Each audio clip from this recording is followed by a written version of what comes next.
For among evil forces in which I played, guns and ammunition were my chosen way of life. With God-fearing people I chose to strive for all of the lives that are taken. They can never be replaced. But still Jaja chose to remember my face. Though I never lived like he wanted, I'm still mindful of what he taught me. So now I beg and plead, I'm on my bending knees. 'Cause Father, you rescued me. I've got the scars to show. I barely made it along life's road. 'Cause when my life got dark, he was the only spark. He was the light at the end of the road. When I was a young boy, growing up in Augustown, we ate from the same pot. We were Indians all around. From Gola to Colorado Corner, from Rockers to Jungle 12 Tire, Bryce Hill to Dread Heights and River, all around. Yeah. And then the football ground became a battlefield, and my life seemed so surreal. People were falling all around, but Jah helped me to stand my ground. Only Jah could have helped me to stand my ground. Though I never lived like he wanted, I was mindful of what he taught me. So now I beg. Good evening, ladies and gentlemen, and thank you for tuning in again to Cocoa Chats with me, your host, Marian Dozier of CocoWire.net, the website that provides news, events, and useful information to communities of color in Palm Beach County. That's CocoWire.net if you want to know what's happening here with us in Palm Beach County. Now, as we do on this show and on CocoWire.net, we will continue to tell the stories of our communities, of the African diaspora, which, as you are aware, I'm sure, are African Americans, Caribbean blacks, and Native Africans, so that we all get a better sense of how rich and interesting our communities are. Indeed, before we bring on today's guest, there's an interesting diaspora-related event coming up later this month. I don't know if y'all have heard, but there have been discussions for years about converting the formerly segregated, iconic Roosevelt High School in West Palm Beach into a museum of African diaspora culture and history. The school district has agreed to that notion and committed $10 million a few years ago to the project, while the state of Florida has also provided funding to support the hiring of a museum consultant. An organizing charrette that is open to the public will be held over the course of 3 days, May 28th through 30th, here in Palm Beach County, using Zoom, thanks to you-know-what, and will feature discussions with museum board members and with subject matter experts about preliminary design concepts for a museum on the Roosevelt site, as well as to confirm priorities regarding other uses of the site. For more information, send an email to info@ccmuse.org, and that stands for CommunityCharretteMuseum.org. info@ccmuse.org, or call 607-441-6430, or, of course, visit CocoWire.net's calendar for May 28th through 30th and find the backstory. And you know, I love that. A Palm Beach County-based museum about the African diaspora. Not a museum of African American history, no. The name of this museum at this point is the Palm Beach County African Diaspora Historical and Cultural Society. And I love that. And that title brings me to today's guest on Cocoa Chats. That's because Abiade Granger believes in the strength of the African diaspora as well. He also believes in God. Indeed, if there's one word that undergirds him and who he is, that word is faith. He is the CEO of the young consulting firm God Guided Works, a consulting firm he created last year that does project management, brand consulting, and advertising. But back in 2015, he partnered with a Native African man here locally to create the Youth Concepts Gallery, an art studio for the young, which essentially uses creativity to teach empowerment to the underprivileged. Visit its website, youthconceptgallery.com, to get a sense of how interesting its work is. And listen, ladies and gentlemen, it opened its first location in 2015 at the Sequel Academy, a state juvenile jail in Royal Palm Beach. And 2 years later, in 2017, it opened its second branch in the Hood, in the historic black neighborhood of Pleasant City, in partnership with the West Palm Beach CRA.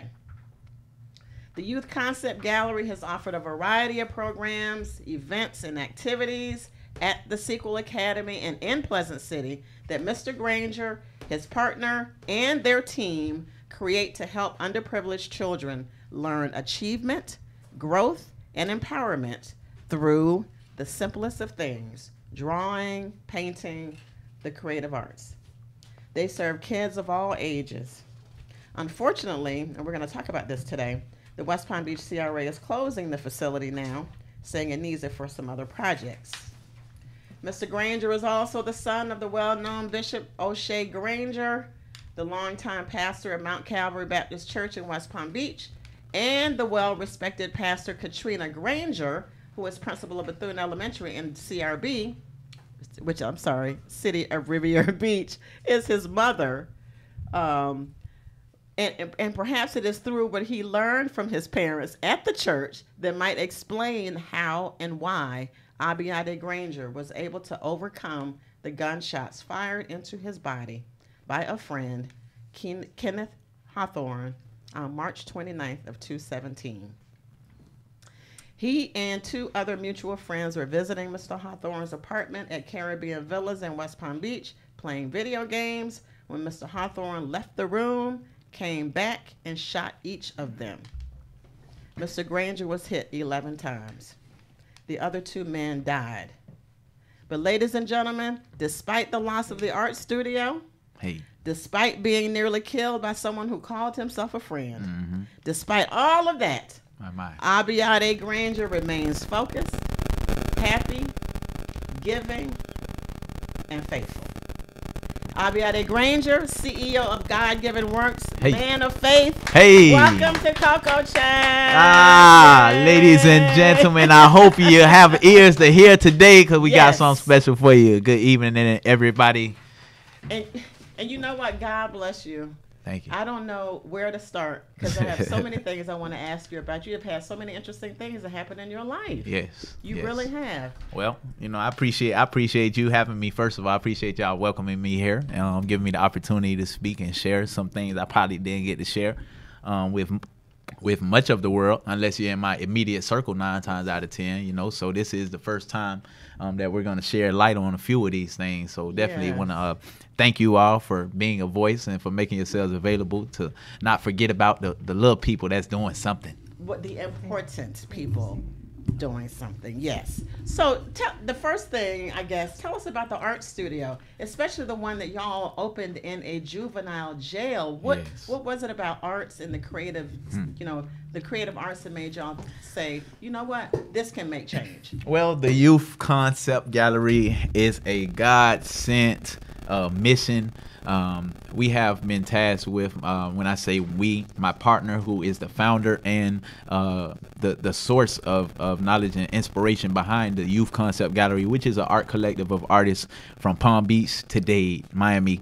Nonetheless, it is just simply a collective of artists, of creators. And what we do is we like to provide opportunity and a platform and even space just to support the creators by allowing them to create somewhere, and also facilitating the opportunity to connect them with others, because and to connect them with young children, young people. It's like when I went on y'all's website and I saw all of these little people looking so happy, that is what is the source of this inspiration. It is being able to be a resource to the underserved, the underprivileged, and the at risk. Now, this program did begin as a resource and a source of outreach outreach for our young men. The pipeline to the penitentiary systems, the juvenile detention center, as we all know, is very prevalent, especially in our inner city communities, where I did grow up as well.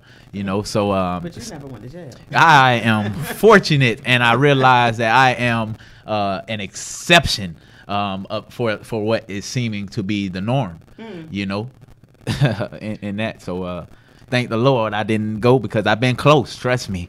Wow. So yeah, nonetheless.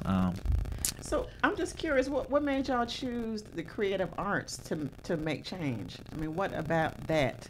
When you're in a environment where it seems there's not as many resources, activities, or just not as many, it's underserved community or underprivileged.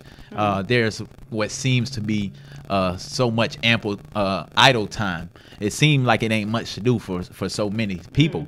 But what we realize in that lack, there's that much more opportunity to create. When people have time and space, and even a free sense of mindset and peace, even they begin to get in a position to do things out of their norm. And when you're in a inner city environment and you only have what you have in your city, you're only used to what you're used to, we often limit ourselves. So we simply wanted to encourage people to get out the box, to be free, to create, to use your gifts, your talents. You know. And no, there is no limit out here, you know. And so do you see, I don't know if I should use past tense, but do you see a difference between, you know, what y'all provide in the jail versus outside, like in the community? I mean, I guess what I'm trying to say is, I mean, does anything seem different in terms of what y'all are teaching, or, you know, to whom you're teaching it? Or? Oh, absolutely. And I'd have to say, the juvenile detention center that our first location is inside, I'm not going to disclose the name right now, but nonetheless, it is here in Palm Beach County. It's a male facility. So we fortunately are able, juveniles, so young men, young boys, teenagers, under 18 and 18, 18 as well. So nonetheless, these are young men with energy, time. They're youthful, but they probably don't have a job. You know, they probably don't have obligations and responsibilities. Not many of them have kids, so they have ample time, and they have time to do things. And in this environment, when you don't have positive outlets to encourage you and be an influence on you to do positive things, and you're only left with what's out there and remaining. And here it is a lot of negative. I mean, it's negative everywhere, as a matter of fact, unless we, the people, bring the good to the people. You know, I'm down with that. So what is the CRA saying? Why are they wanting to take the facility, that space back? I know y'all are still going to be on the team, though, right? Yes, absolutely. We're in partnership with West Palm Beach, the West Palm Beach CRA. We have been in communication with them, and it just seems as though the term has come to an end for our prior contracts and agreements. The director. So y'all had only agreed on 5 years. Well, we not even 5, but regardless, the term ended at the end of March, which was pretty much the same time the pandemic began to occur here, right? But the reason why we were not able to successfully extend was because the director that by which we had established a relationship with has been removed from the position. CRA director. Yeah. He was on the team. Yes. Yeah. Yeah. So we're having to readjust and reconnect and reevaluate alongside the standing leadership in the CRA, and you know, they have their sense of direction. They have their plans. Even for the space that we were able to receive in partnership through them. Yeah. So, it's just a possibility that they need to utilize that space for something else. You know what I'm saying? It's really interesting to see what they do with it, because I mean, it's just the entire space is just covered with artwork. The outside, I mean, y'all, if you go on his Facebook page or on the the Youth Concept Gallery on Facebook and YouTube, Instagram, also 436 Gallery on Instagram, which is our location located in Pleasant City that you're referring to. That building, that location we refer to as 436. gallery. The pictures are just astounding. I mean, the Oh. building. I can't. You know, when you said that they were going to be coming, I'm just like, what did they do with this property? There's just it fits so what you guys have created over there. Well, you know, it's in the middle of what is now our art district in West Palm Beach. As a matter of fact, our building is the only building in its proximity on the street that we're on, which is the street over. So you're pretty much in the art. Yeah, you in the art district, but you in the hood too. Yeah. And our building is in the middle. It's pretty much a divider in a sense, right? Wow. So it is a valued property from all angles. I mean, for those of us that are residents, it's valued because we want to maintain the heritage that we built here. I mean you know, ladies and gentlemen, y'all should really roll by. There's a beautiful Please property, even the inside.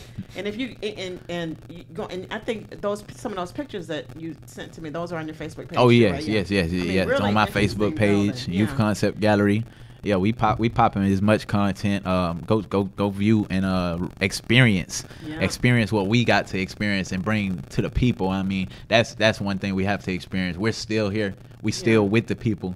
And then y'all are still gonna have the program at the jail, at the the academy. That's not yes, going anywhere. correct. That's not going anywhere. We So, still there. do y'all have any plans in terms of replacing what's happening in Pleasant City? What's y'all's? Yeah, moving forward with that? we're pending some potential partnerships and endeavors, you know, alongside some of the officials in the city and the county.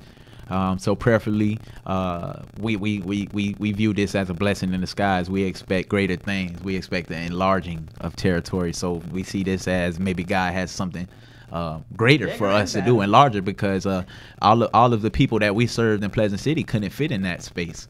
We really did we did more events outside of the building than we did inside.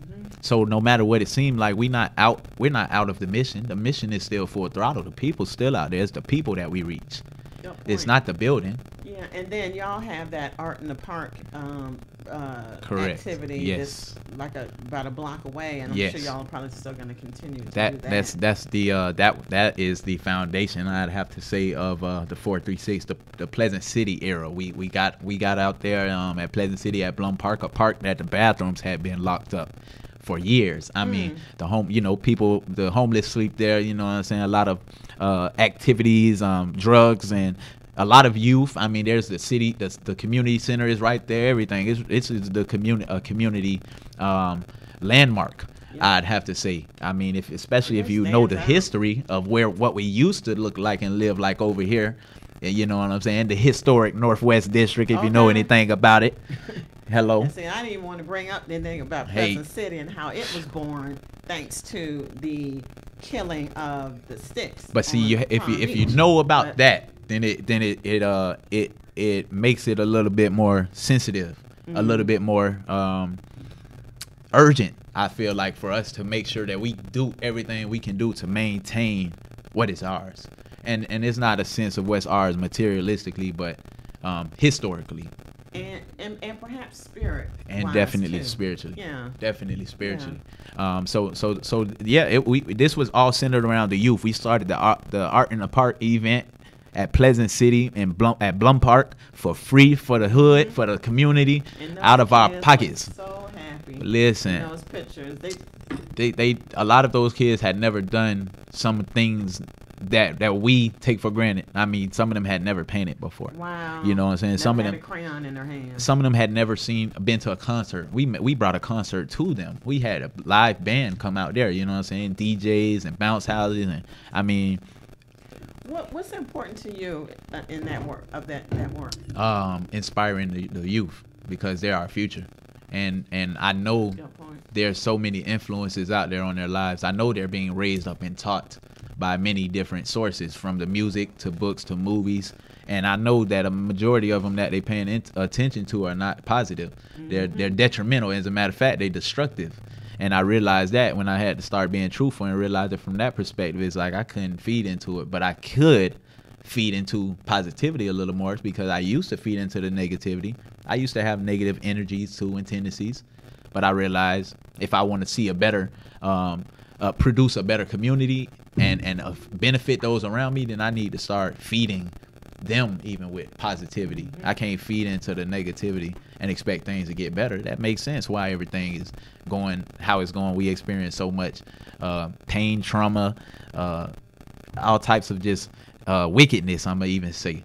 It makes sense why, because we feed into a lot of it. And you know, that brings us to Caribbean Villas. Did you contribute to the happening of that shooting? Tell us what happened. I contributed by being there. That was my contribution, just simply being there. And so all 4 of you were friends. Yep. Yeah. All 4 of us were friends, but more so within the group there, some of us had closer relationships with others, and you know what I'm saying, like yeah. What's your sense of why it happened? The shooting. That's what can make this this process so difficult and confusing for me, because prior to, there was no type of incidents, altercations, no type of transactions, we didn't get a chance to argue. You know, so we didn't get a chance to argue. We didn't get a chance to cuss each other out. We didn't even get a chance to get mad at each other, to fight, none of that. You know what I'm saying? So it's like, for something like that to happen without any prior anger, wrath, rage, none of that, that's what can make it so confusing, because there really was no reason, if you ask me, just to be honest. Years later, still. It seemed like forever. More so, he never did, indicate that he was mad at y'all or he didn't like y'all. Nah, and that's the crazy part about it. I mean, now that's literally the crazy part about it. I don't think that's not fair at all. I feel like, there's no beef. I didn't even get in. I was not even in a position to beef. I didn't have any negative judgments of this person. Nothing. I mean, I couldn't tell you nothing bad before this incident happened. This was my friend since elementary school. Wow. Our peoples called us best friends, both sides. His peoples, my peoples. Okay, so looking back at the dude, still, I mean, did he have some mental illness? Well, yes. After the case, after the incident occurred, and the trial is still pending. Is still open. It has not came to a concession yet. But he's still in jail. Yes, he is still. Yes, he is. Yeah. So yeah. Tell me, we only got a few minutes, but what does it feel like when you get hit by a bullet? Oh my! I heard it burns. First of all, when I speak on this, everybody that's able to hear the sound of my voice, I want you all to know, I'm blessed to be able to share this. That's the only reason I'll share it. Other than that, I will just keep it to myself, because it is a very sensitive topic, very emotional. I lost one of my closest friends right before me, before what could have been the end of my life. And I didn't even get the chance. I'm a giver, I'm one that I love to give and help people. And I'll for if you really my peoples, I would give my life for you. You know what I'm saying?